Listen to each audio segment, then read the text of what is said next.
In the early years of my life, there was a lot of dysregulation at home.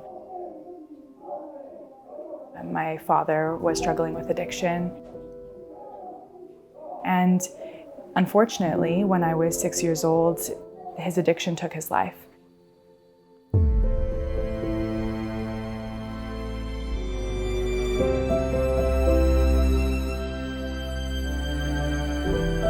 We as little beings often make up stories to try to piece together the things we don't know. And I told myself a lot of stories about why he had died.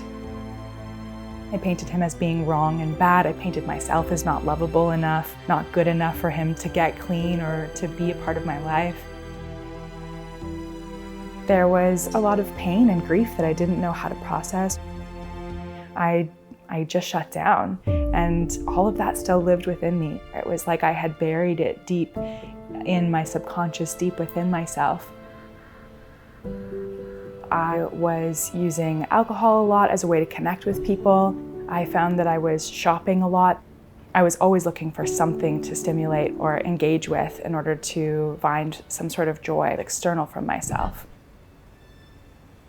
But it always felt a bit empty. Talking about it in therapy often just felt like it was reinforcing what I already knew about myself.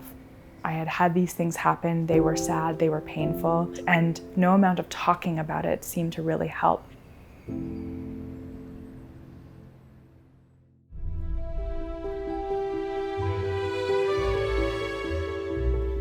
I can remember the first time I sat down to meditate, and I closed my eyes and thought to myself, am I doing it? Is this it? And I got up and I didn't meditate again for a while because it just felt so odd. We're going to do a lead shavasana together. And I was first invited to a yoga class. I can remember lying down on the floor in a room full of adults, feeling like it was the weirdest thing ever. Like, what is all these adults just lying on the floor doing? As the class began and we started to move our bodies, it unlocked this way of being in the moment. My mind felt so much more clear. And then I discovered these practices of more inward workings of the mind and the body.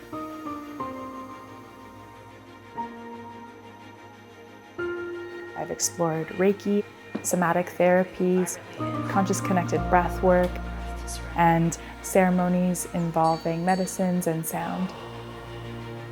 Conscious connected breathwork is a process of breathing in a rhythmic pattern that alters our state of consciousness. The work with altered states of consciousness allows for a deep dive into ourselves, into our subconscious. What I've discovered in this type of work is that I carried a lot of trauma in my body, and feeling like I had to do things alone, feeling like it wasn't safe to receive support from loved ones. These were just limiting beliefs and stories that I had carried. Now, with the work that I've done, I can be the observer of the stories that are passing through, and I can have compassion for myself that those stories still sometimes exist, but that they aren't the truth that I live in anymore. It shifted myself in a big way. It shifted my mind. It shifted the way I interacted with those around me. And in that, I started to find so much more joy in my life, truly. And more self-acceptance, more self-love. Less of this searching outward for fulfillment. I really started to find fulfillment within. And it's from a really content place rather than a place of searching for some sort of external validation, because I feel really good being me. By no means am I on a path to try to completely eradicate mine or anyone else's suffering. I think that life is about both the light and the dark, the joy and the sorrow. And what I've found with the work that I've done is that I have so much more resiliency. In those darker days or those harder experiences, I wouldn't change it because it's provided me with an emotional capacity and a depth of empathy that I wouldn't trade for the world.